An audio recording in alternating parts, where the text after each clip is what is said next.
مبارک ہو، 2 جڑواں بیٹیاں ہوئی ہیں۔ جازم کچھ رد عمل دیتا اس سے پہلے ہی رشیدہ بیگم نے دل پر ہاتھ رکھتے استغفر اللہ کہا، جس پر جازم کا دل چٹخ کر رہ گیا۔ پتہ نہیں کیا گناہ کر دیا تھا۔ وہ بڑبڑائیں اور بچوں کو دیکھے بغیر پلٹ گئیں۔ جازم نے اترے چہرے کے ساتھ بچیوں کو گود میں لیا۔ نرسیں بھی عجیب نظروں سے یہ منظر دیکھتی پلٹ گئیں۔ زینب کا چہرہ تاریکی میں ڈوبا ہوا تھا۔ اس پر انسان کا کوئی ارادہ یا طاقت نہیں ہوتی جازم بیٹا۔ بیٹیوں سے نفرت نہیں کرتے، ان سے بیزار نہیں ہوتے۔ آپ کو کیوں لگ رہا ہے کہ میں اپنی بیٹیوں سے نفرت کروں گا یا بیزاری ہوگی مجھے؟ وہ آہستگی سے پوچھ رہا تھا۔ وہ کچھ نہ کہہ سکی، مگر ماں کا رویہ دل میں بری طرح کھپ سا گیا تھا۔ اندر زمرد کو اپنا آپ مجرم لگ رہا تھا، مگر کیوں؟ وہ جان بوجھ کر کئی منٹ سے آنکھیں موندے لیٹی رہی۔ روم میں شفٹ ہونے کے بعد بھی اس نے آنکھیں نہیں کھولیں۔ تم ٹھیک ہو؟ جازم نے آہستہ سے اس کے بازو پر ہاتھ رکھا۔ وہ آنکھیں کھولے اس کی آنکھوں میں دیکھنے لگی، جہاں خاموشی تھی۔ چہرے پر خوشی کا کوئی احساس نہیں تھا۔ نہیں، کون ماں خوش ہوگی یہ جان کر کہ اس دنیا میں اس کی اولاد کی آمد پر لوگوں کے دل دکھ سے بھر گئے ہیں۔ ایسا کیوں کہہ رہی ہو؟ وہ یکدم الجھ سا گیا۔ میری بات عجیب لگ رہی ہے تو جا کر آئینہ دیکھ لیں، وہ تلخی سے بولی۔ وہ کچھ نہ بولا۔ میں دکھی نہیں ہوں، خوش بھی تو نہیں ہے۔ خوش تو تم بھی نہیں لگ رہی ہو، تو کیا تم خوش نہیں ہو؟ وہ نرمی سے بولا۔ میری خوشی کا احساس آپ کے گھر والوں کی جہالت کے اظہار کے خدشات نے پھیکا کر دیا ہے، وہ کہہ کر آنکھیں موند گئی۔ میں 1.25 مہینہ یہیں رہوں گی، اس نے بھیگے لہجے میں کہا تھا۔ لیکن کیوں؟ نہیں، تم حویلی چلو گی۔ میں سامنا نہیں کر پاؤں گی آپ کی ماں کا۔ وہ آنکھیں کھولے اسے دیکھ رہی تھی۔ اور پتہ نہیں کیوں مجھے لگ رہا ہے کہ اس بار آپ میرے آگے بھی نہیں کھڑے ہوں گے۔ فضول باتیں مت کرو زمرد، تم میری بیوی ہو، میری زندگی ہو، میری بیٹیاں میرا دل ہیں۔ کوئی بھی چیز تم لوگوں کی اہمیت ختم نہیں کر سکتی۔ وہ مضبوط لہجے میں کہہ رہا تھا۔ اس نے نم آنکھوں سے قریب لیٹی معصوم بچیوں کو دیکھا، جو اپنی بڑی بڑی آنکھیں کھولے انہیں دیکھ رہی تھیں۔ اس بار مجھ پر گئی ہیں، اس نے کہتے زمرد کی طرف دیکھا۔ تبھی اس کا فون بجنے لگا۔ وہ اٹھ کر باہر آیا، فون اٹھایا تو اسے لگا شاید مبارکباد دی جائے گی، مگر دوسری طرف باپ کی بیزار آواز پر وہ دل ہی دل میں دھک سے رہ گیا۔ بات سنو جازم، پچھلے گاؤں کا جو پانی کا مسئلہ چل رہا تھا، اس کے لیے ایک کمیٹی بنائی ہے۔ تمہیں پنچایت میں بیٹھنے کے لیے مرکزی گاؤں جانا ہے۔ بابا میں تو ہاسپٹل چھوڑو، ہاسپٹل کو فی الحال، وہاں زمرد کے والدین ہیں اس وقت۔ یہ معاملہ ضروری ہے۔ میں نے تم سے پرسوں کہا تھا، تم اس کے باوجود ہاسپٹل کے لیے نکل گئے۔ ہمارے بھی بچے ہوئے ہیں، بیٹوں کی پیدائش پر بھی بیوی بچے کو ہفتے بعد ملتے تھے۔ تم نے سرداری کو مذاق سمجھ رکھا ہے۔ ابا جان سخت خفا ہیں، فوراً نکلو وہاں سے، وہ کہہ کر فون بند کر چکے تھے۔ وہ اندر آیا اور سمجھ ہی نہ سکا کہ کیا کہے۔ وہ اس کی حساسیت سے واقف تھا۔ بابا کا فون تھا۔ اس نے بات کا آغاز کیا تو وہ سر اٹھائے اسے دیکھنے لگی۔ میں نے تمہیں گاؤں میں پانی کے مسئلے کا بتایا تھا نا؟ وہ اسے یاد دلا رہا تھا۔ ہاں، اس نے سر ہلایا۔ اس مسئلے کی آج پہلی بیٹھک ہے تو وہ خاموش ہو گیا۔ نگاہیں اس پر جمی تھیں۔ وہ کچھ پل خاموش رہی۔ وہ اس کے کہے بغیر سمجھ گئی کہ اسے جانے کا حکم ملا ہے اور وہ جانے سے کترا رہا ہے، یا اس کی ناراضگی کے ڈر سے کہہ نہیں پا رہا۔ وہ اسے مشکل میں نہیں ڈالنا چاہتی تھی۔ آپ کو وہاں ہونا چاہیے، آپ چلے جائیں، وہ نرمی سے بولی۔ وہ اسے دیکھتا رہا۔ میں فارغ ہوتے ہی فوراً واپس آ جاؤں گا، وہ اس کا گال تھپ تھپا کر بولا۔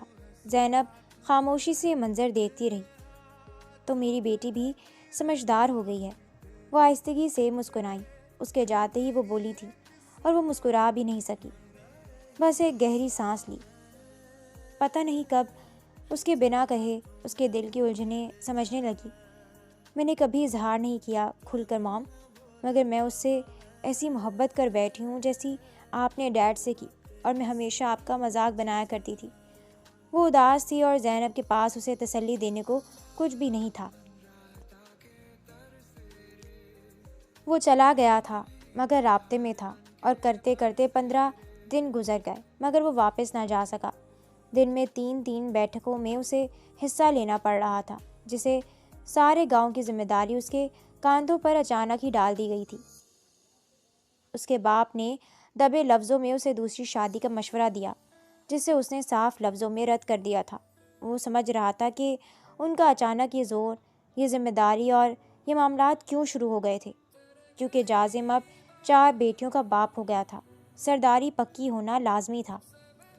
وارث کی ضرورت تھی، مگر وہ اپنے وارث سے زیادہ زمرد کے لیے فکر مند تھا اور جلد از جلد اس کے پاس واپس بھی جانا چاہتا تھا۔ آج آخر کار کچھ فراغت ملی تو وہ واپس جانے کا ارادہ لیے ماں سے ملنے آیا۔ وہ اسے دیکھ دعائیں دیتی، پیار کرتی اور بار بار اسی موضوع کو چھیڑ دیتی۔ خاندان بھر میں لوگ پوچھ رہے ہیں کہ کیا ہوا، اور سچ کہوں تو بتانے میں منہ نہیں کھلتا۔ 2 سال میں 4 بیٹیاں۔ جازم کے ابرو بھینچ گئے۔ اس نے ایک بہت گہری سانس لی۔ وہ ماں سے ملنے آیا تھا۔ اس میں شرمندگی کی کیا بات ہے؟ آپ کو بیٹیاں اتنی بری لگتی ہیں؟ کیا آپ خود ایک بیٹی نہیں تھی؟ وہ تنک کر بولا۔ آپ لوگوں کے رویے کی وجہ سے میری بیوی تناؤ میں ہے، جبکہ اس کا کوئی قصور نہیں۔ آپ لوگ سیدھا اللہ سے لڑ رہے ہیں، اس کی عنایت کی ناقدری کر رہے ہیں، اس کی مرضی پر منہ پھیر رہے ہیں۔ وہ ساری باتیں ٹھیک ہے تمہاری جازم، مگر دنیا داری اپنے حساب سے چلتی ہے۔ کہاں کی دنیا داری؟ کس نے اپنی مرضی کے بچے پیدا کیے ہیں؟ وہ چڑھ کر اپنی جگہ سے اٹھا۔ تمہارے باپ نے تم سے بات کی؟ کیا بات؟ دوسری؟ پلیز سوچئے بھی مت۔ میں بابا کو بھی صاف انکار کر چکا ہوں۔ میری شادی کو بھی 2 سال پورے نہیں ہوئے اور آپ لوگوں کو دوسری شادی کی پڑ گئی۔ 2 سال سے پہلے 4 بیٹیاں تو ہو گئی ہیں، وہ بڑبڑائیں۔ میری بیٹی ہیں اماں، میں پال لوں گا، وہ تلخی سے بولا۔ سردار ہو تم، وہ غصیلے انداز میں کہہ رہی تھی۔ تو سرداروں کی بیٹیاں نہیں ہوتی؟ وہ دو بدو بولا۔ لیکن بیٹے سرداری کی شان ہوتے ہیں، اور تمہاری ماڈرن بیوی تو شاید اور بچے پیدا بھی نہ کرے۔ اسے کیا فرق پڑتا ہے، بیٹی ہو یا بیٹا ہو؟ بیٹیاں جنت کی ضمانت ہوتی ہیں، کیا ان کا درجہ کم ہے؟ دل تنگ مت کریں اتنا، آئندہ میں یہ بات نہ سنوں۔ وہ ماتھے پر کئی شکنیں لیے وہاں سے چلا آیا، مگر اس کا دل بری طرح متاثر ہوا تھا۔ سوچ میں دراڑیں پڑ رہی تھیں اور دل و دماغ کی ساری سوچیں زمرد پر تھیں۔ وہ واپس شہر کے لیے جانے کی تیاری باندھ رہا تھا جب اس کے باپ نے اسے ایک اور اہم مسئلے کا حوالہ دے کر روک لیا۔ وہ زمرد کو اطلاع کر چکا تھا اور اس اچانک افتاد پر سمجھ ہی نہ آیا کہ کس منہ سے فون کر کے اسے کہے کہ وہ آج نہیں آ سکے گا۔ ابھی وہ اسی سوچ میں گم تھا جب اس کا فون بجنے لگا۔ زمرد کا نام چمکتا دیکھ وہ گہری سانس لے کر رہ گیا۔ کیسی ہو؟ ٹھیک ہوں، آپ کیسے ہیں؟ سب ٹھیک ہے وہاں؟ معاملات طے ہو گئے؟ ہاں، میں بس آنے کی تیاری کر رہا تھا، مگر بابا نے بتایا سلیم کاشتکاروں کی جماعت لیے ڈیرے پر احتجاج جمع کروانے آیا ہے، شاید میں آج نہ آ سکوں۔ وہ آہستگی سے بولا۔ وہ پوچھنا چاہتی تھی کہ اچانک سارے کاموں کی ذمہ داری اس پر کیوں ڈال دی گئی ہے، مگر وہ پوچھ نہ سکی۔ ٹھیک ہے، اس نے بجھے ہوئے لہجے میں کہتے فون بند کر دیا۔ وہ بند فون کو دیکھتا پریشان ہوا۔ اگلے پل اس نے دوبارہ اس کا نمبر ملایا، مگر فون نہ اٹھایا گیا۔ وہ شاید خفا ہو گئی تھی، لیکن وہ کیا کر سکتا تھا؟ اسے ہر صورت سرداری کے معاملات بھی سنبھالنے تھے۔ دل ہی دل میں کہیں اندر یہ خیال بھی جنم لے چکا تھا کہ معاملات سارے کے سارے اس کے سہارے کیوں چھوڑ دیے گئے تھے، لیکن وہ پیچھے نہیں ہٹ سکتا تھا۔ یہ سب اسی کی ذمہ داری تھی۔ وہ افسردگی سے سامنے دیکھ رہی تھی۔ حویلی سے نہ کسی کا فون آیا تھا، نہ ان 15 دنوں میں کوئی اس کی خبر لینے آیا تھا۔ اس کے دل میں وہاں کے لوگوں کے لیے بچی کچی گنجائش بھی ختم ہو چکی تھی، لیکن اصل شکوہ اسے جازم سے تھا، جو 15 دنوں سے مسلسل مصروفیت میں گھرا تھا۔